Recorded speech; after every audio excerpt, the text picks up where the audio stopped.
Welcome to Annapurna kitchen. আজকে আমি বানাবো একটু রুই মাছ দিয়ে মেটে আলু দিয়ে ঝোল। তো এখানে আমি রুই মাছ কিছু নিয়ে নিয়েছি, নুন হলুদ মাখিয়ে রেখেছি।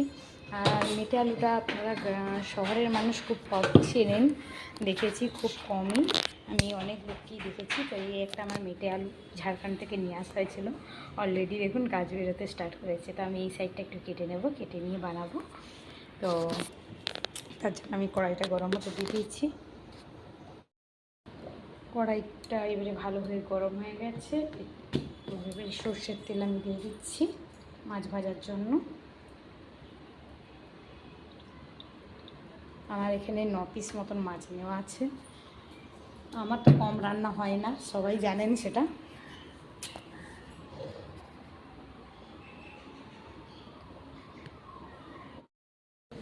তো এটাকে মেটে আলু, ঝুপড়ি আলু অনেকেই অনেক কথাই বলে থাকে, কেউ কেউ দেশের দিকে খামালুও বলেন। তো সেই জন্য, আর খেতেও ভালো লাগে, খুবই টেস্টি, অন্যরকম।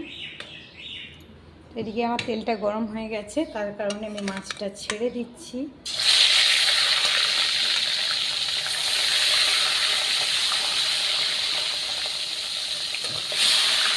আমার ছেলের লেজাটা খুব ভালোবাসে, তার জন্য আমি এটা দিয়ে দিয়েছি।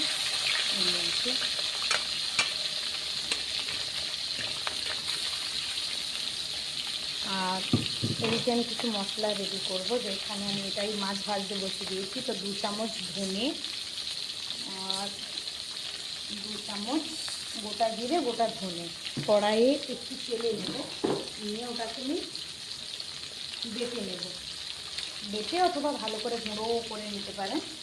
তো এটা যেটা সুবিধা মতনই করে নেয়, এটা প্রবলেম নেই। অন্য কড়াইতে ফ্রাই করে নিচ্ছি।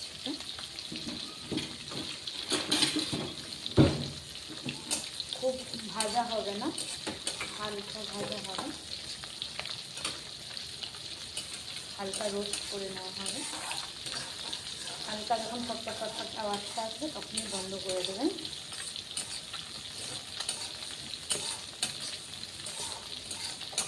আমি সেটা দেখাতে পারছি না, একা আছি, ক্যামেরাটা দেখতে পাচ্ছি না, সবারই থাকছে না, ফোনের ক্যামেরাতে এত দেখানো যায় না।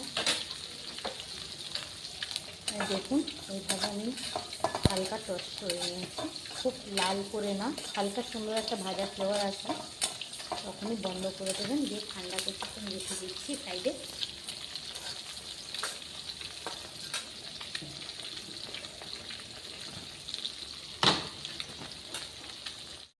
বেশি আমি মাছগুলো আর ফ্রাই করবো না, কারণ আমি তো পুরো হালকা ঝোল করবো, আর এই আলু দিয়ে হালকা ঝোলটাই ভালো লাগে।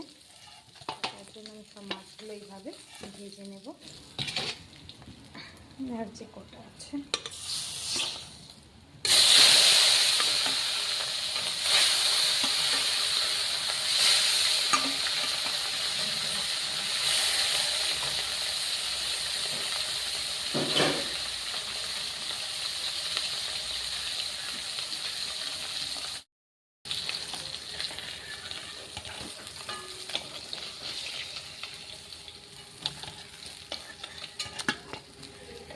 আমার মাছ সবগুলো ভাজা হয়ে গেছে। এবারে আলুটা কেটে রেখেছি, এটা কেটে রাখলেই, ধুয়ে রাখলেই একটা কালার চেঞ্জ হতে থাকে।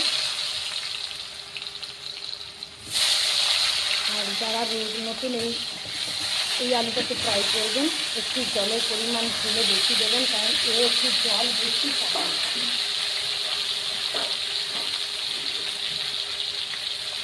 রান্না করে রাখার পরে দেখবেন অনেকটা ঝোল টেনে নেয়, তার জন্য ঝোলের পরিমাণটা একটু বেশি দেবেন।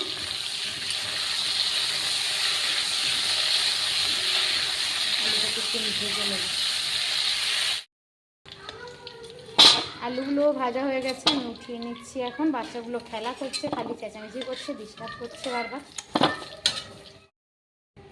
এবারে ফোড়নে দিলাম তেজপাতা, গোটা জিরে,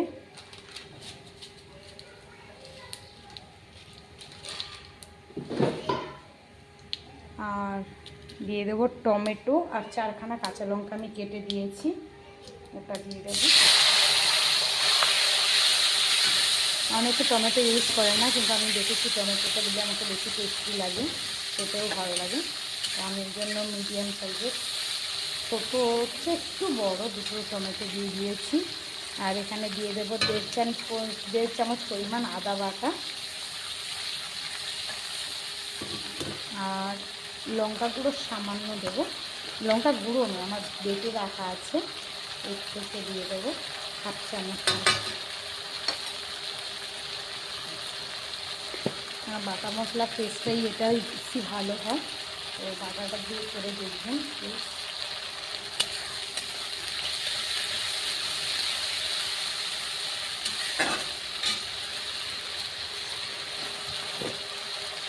নুন টেস্ট অনুযায়ী,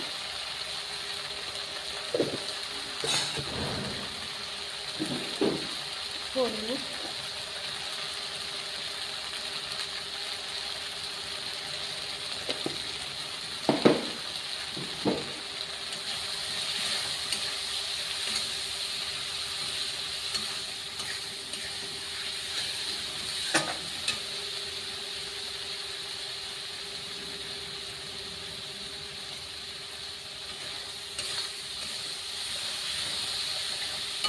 সামান্য জল দিলাম, দিয়ে মশলাটাকে ভালো করে কষিয়ে নেব। মশলাটা তেল ছাড়তে শুরু করেছে, এই সময় আমি সবজিগুলো দিয়ে দেবো। আলুটা দিয়ে ভেজে রেখেছি,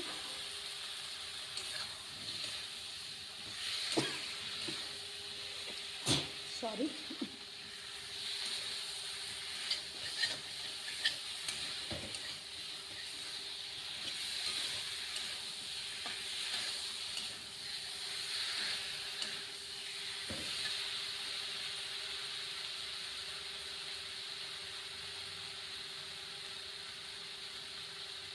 আলুর সঙ্গে ভালো করে একটু কষিয়ে নেব মশলাটা। আর এতে আমি প্লেন আলু দিইনি, এই আলুটা দিয়েই শুরু করছি। এই আলুটা আমরা খুব ভালো খাই, এই কারণে।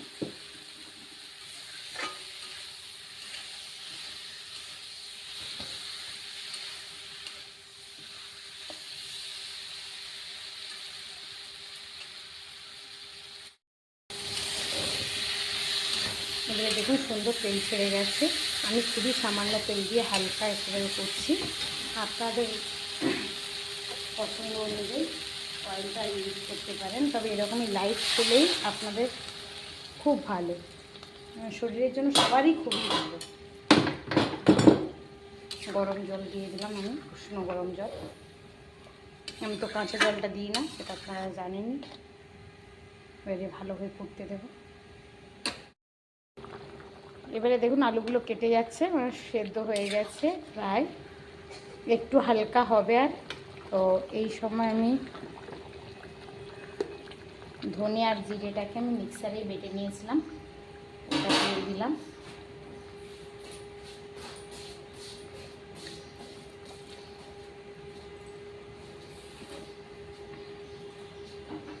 আমার ঝোলটা কম হয়ে গেছে বলে আর একটু সামান্য জল অ্যাড করে দিলাম, দেখলেন গরম জল। তো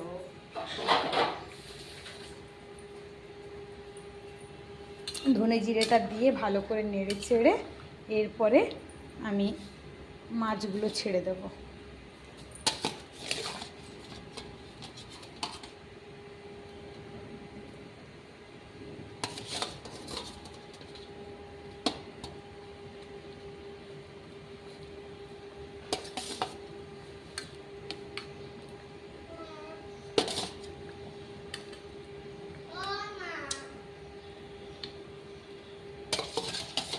মাছগুলো আমি দিয়ে দিলাম, আবার মিনিট 5-এর জন্য ঢাকা দিয়ে দেবো। এই রান্নাটাই একমাত্র আমি মিষ্টি ইউজ করি না, নাহলে সব সময় আমি দেখেন যে একটু করে মিষ্টি দিতেই থাকি। এইভাবে 5 মিনিট হতে দেবো। আমার ঝোল এদিকে প্রপার রেডি। ঢেলে নিয়েছি, এইভাবে প্লিজ ট্রাই করুন অ্যান্ড কমেন্ট করুন। Please like and subscribe.